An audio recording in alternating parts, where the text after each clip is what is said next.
Hey ladies and gentlemen, welcome back to the channel. As always, it is Nick here, back with your daily crypto news and analysis. And today, we're going to be talking about Ripple and XRP, and officially, Swift is ready. We just got two incredible documents, or I should say these probably got posted a little bit ago, but these two documents are very crucial right now, and they really kind of give us, or I should say they paint a picture for us on what's to come. This is incredible to see. But also, I just want to start off with the fact that we got this to also look at. Just in, world's largest banks ask for 5% Bitcoin and crypto allocation cap. We'll just say crypto allocation cap because honestly saying Bitcoin is idiotic. But of course it is from a Bitcoin Maxi account, so it definitely, plays into that narrative. But in a letter to the Bank of International Settlements, instead of the 1% suggested in June, that is $9 trillion. Let me put that into perspective. The all-time high of crypto hit $3 trillion back in November of 2021. This would be $9 trillion. Shout out to Barbarian, though, for this as well. He says, banks wanting to diversify out of fiat. Laugh out loud. Yeah, they definitely do. I wonder why. Is it because the US dollar is essentially worthless? I mean, right now it's up in value, but we all know what's going to happen next. We all know what's coming. Also, I want to share with you guys this from Anderson. And yes, all of this is playing into the official announcement from Swift. Don't worry. We do see over here ISO 20022. What happens this November? Swift Bank members need to be able to receive ISO 20022 messages from November 2022. And we do see down here, this kind of breaks in on everything that is going to be happening. So at best, this delays payment settlement, and at worst, it proves a significant obstacle to automating transactional flows. And over here, we do see a common language, receive new industry standard MX messages by November 2022. And then we do see over here, November 2022, when all banks must be able to receive Swift's MX messages, and those operating in Europe must ensure their own payment systems can send and receive full ISO 20022 compliant messages in order to continue using the region's Target 2 and Euro 1 high-value payment systems. I also want to put a highlight on high-value payment systems. These are not your typical ones. These are high-value payment systems. All banks must be ready to receive cross-border ISO 20022 messages by this November. Swift Bank's members receive and send ISO 20022 messages by 2025, but receive from November 2022. And yeah, this is prepared nicely right before we got this huge announcement, which, by the way, we are going to be talking about it here. Shout out to Molly Elmore. She's quoting Reuters here. Around 90% of the world's central banks are now using, trialing, or looking into CBDCs. Swift cross-border payments is moving to the blockchain. Interesting. We do see Swift sets out blueprint for central bank digital currency network. We do see over here from CoinDesk, they officially reported on it. Swift community has presented a framework for a global CBDC system, claiming to have solved the challenge of interoperability between different networks. And recently, they just did announce the Link partnership. We don't know what's going to happen here. We don't know what they are utilizing for, interoperability. But here is the official announcement from them over on their website. Groundbreaking Swift innovation paves way for global use of CBDCs and tokenized assets. This is absolutely insane. Like, we've been focused on this area for so long. So seeing Swift actually become so bullish on DLT and crypto is incredible, to say the least. Swift has successfully shown the central bank digital currencies and tokenized assets can move seamlessly on existing financial infrastructure, a major milestone towards enabling their smooth integration into the international financial ecosystem. The findings solve the significant challenge of interoperability and cross-border transactions by bridging between different DLT networks and existing payment systems, allowing digital currencies and assets to flow smoothly alongside and interact with their traditional counterparts. This important step forward, builds on Swift's core capabilities and means that as CBDCs and tokens develop, they can be rapidly deployed at scale to facilitate trade and investment between more than 200 countries and territories around the world. This is absolutely insane. Globally, 9 out of 10 central banks are actively exploring digital currencies already, often using different technologies with the primary focus on domestic use.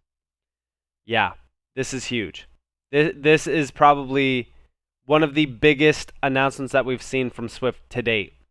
The success showed that the blockchain networks could be interlinked for cross-border payments through a single gateway, and that Swift's new transaction management capabilities could orchestrate all inter-network communication.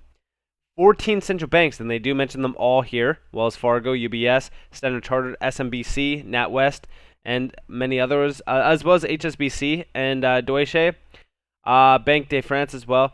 So many major names here. And also, they're collaborating in a testing environment to accelerate the path to full-scale deployment, unlocking the potential of tokenized assets as well, working with Citi, Clearstream, Northern Trust, and Settle. Its technology partner, Swift, explored 70 scenarios simulating market issuance and secondary market transfers of tokenized bonds, equities, and cash. Guys, do you see what's happening here? Everything is being streamlined. This is huge. Tokenization is a relatively nascent market, but the World Economic Forum has estimated it could reach $24 trillion by 2027. The potential benefits include greater market liquidity and fractionalization, which could increase access to investment markets for retail investors and enable institutional investors to build stronger portfolios. This is truly something special.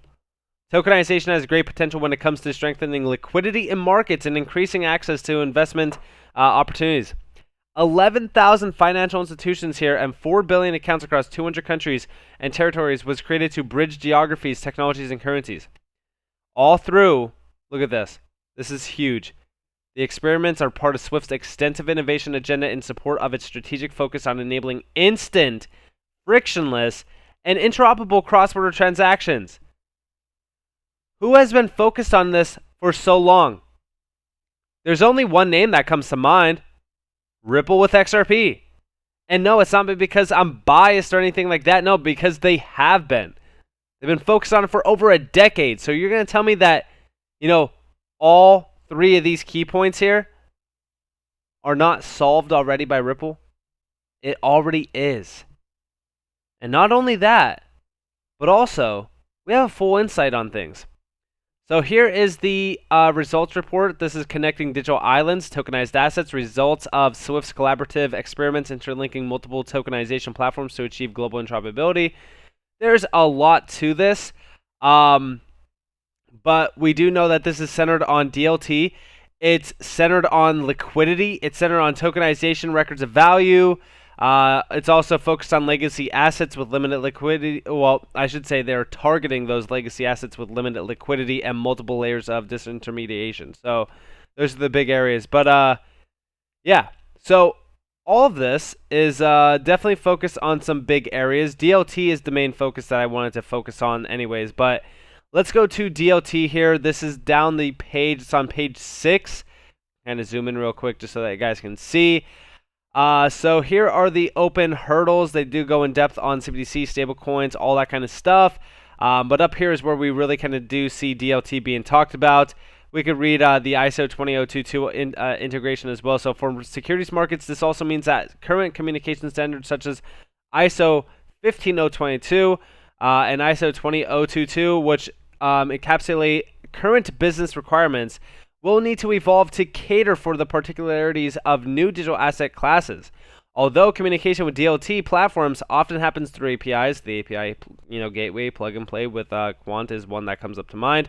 There's also need to update existing data dictionaries and even existing messaging standards and develop market practices so that institutions that wish to reuse these data dictionaries to create API contracts or continue to use messages to interact with DLT platforms can do so. And they do go on to mention Swift's access points here. Again, mentioning more DLT environments and adoption around transaction orchestrations and all that kind of stuff. We also do see the settlement time over here and all that kind of stuff in regards to the CBDCs, RTGS, with GPI, which we actually just recently talked about with GPI, which is very interesting. And then down here, interoperability can be achieved without being prescriptive or on technology. In this series of experiments, we used 4 different DLT environments, 3 for securities and 1 for CBDCs. And they go on to really kind of mention a few things in regards to like split settlement. Standard APIs can easily emulate ISO 15022. Messaging standards may need to continue to evolve to support tokenized assets as well. And they go on to mention a few other things around like atomic settlement, fractionalization, all that kind of stuff that we talk about quite a bit in regards to tokenization. And then the big one was CBDCs. Connecting digital islands, CBDCs, results of Swift experiments. Again, very similar to the other one, except I actually want to go in depth on this one a little bit more. So, first off, they do mention that 90% of the global GDP will be covered by these CBDCs because this is 9 out of the top 10 banks that are exploring CBDCs from a BIS report, as you guys do see up there. And DLT comes up many times inside of this entire article. Also, by the way, the BIS up there. Sorry, let me go back up here. They're talking about CBDC models with interoperability. Yeah, that's basically quant's territory, 100%. And up here, we do see experiment A1 value transfer between traditional payment systems to CBDC systems. This is all through DLT features to orchestrate a cross-border transaction between 2 entities on 2 different networks, bridging the gap essentially. This is huge, especially if you are focused on what Ripple has been doing with XRP, because this plays perfectly right into that area. And we do see down here that and a DLT, it's going to be between 2 entities on 2 different networks, a traditional payment system, aka the RTGS system, the real-time gross settlement system, and a DLT-based CBDC system. Using a settler on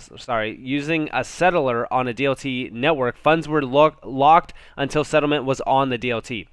And then they kind of go in depth on the risk here. It eliminates the counterparty risk exposure to defaults by the involved parties and the third-party escrow as well, which is kind of nostro-vostro accounts if you think about it technically. And then they go on to mention a few other ones in regards to some more value transfer here. Again, this is to bridge cross-border transactions between 2 parties on different DLT networks. Again, they could rely on Swift's ability to orchestrate a cross-border multi-currency transaction through the correspondent banking system by utilizing the HTLC model to execute value transfer between 2 DLT networks, which they do mention Corda and Quorum here, which I thought was very interesting as well. And again, there's so much more, discussions here in regards to DLT, like such as tokenization of value, smart and conditional contracts, distributed ledgers, and a settler.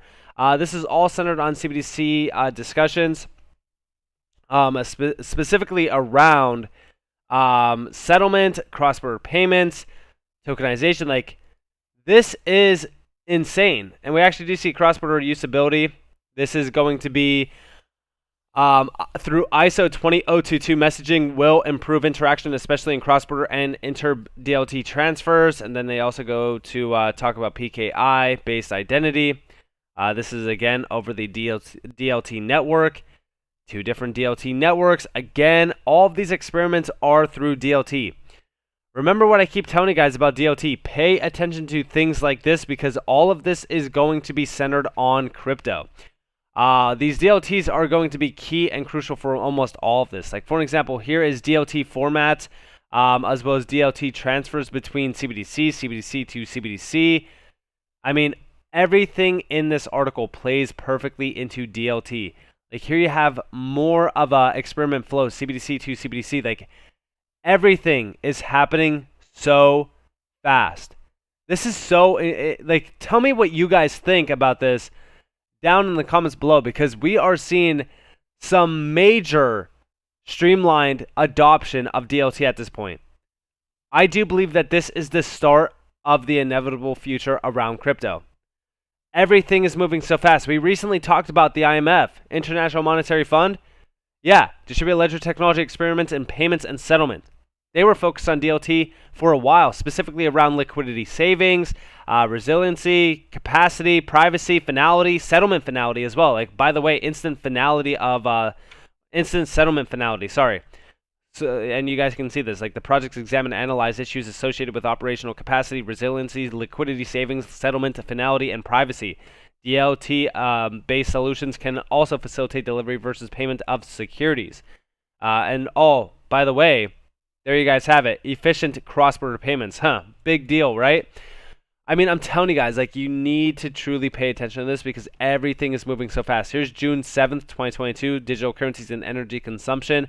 CBDCs, talking more so about, like, Bitcoin and how, Bitcoin basically is not going to be utilized here. It's going to be other DLTs. February 9th, 2022 as well, behind the scenes of central bank digital currencies, emerging trends, insights, and policy lessons. This is centered on CBDCs, but also, guess what else is being discussed within this? Digital assets, DLT. If you go and look at, like this is the subject of blockchain and DLT. If you actually download these, I forgot where it was. I think there was a thing to download. Yeah, free download up here. You can actually read these full-on breakdowns on how CBDCs will work, how DLT will power everything. Like, crypto, at the end of the day, like, the ledger technology is at the core process of CBDCs and digital money. Like, this is moving so fast. So with all that in mind, let me know what you guys think down in the comments below. I'd love to hear your thoughts on this. If you guys did enjoy this video, definitely hit that like, subscribe, turn notifications on button. Also, if you guys do want more free content, you guys are more than welcome to follow me on Twitter and join the free Discord down in the description below. As is up to you all, have a beautiful day, beautiful night, wherever you guys are in this beautiful world. This has been Nick. Peace out, guys.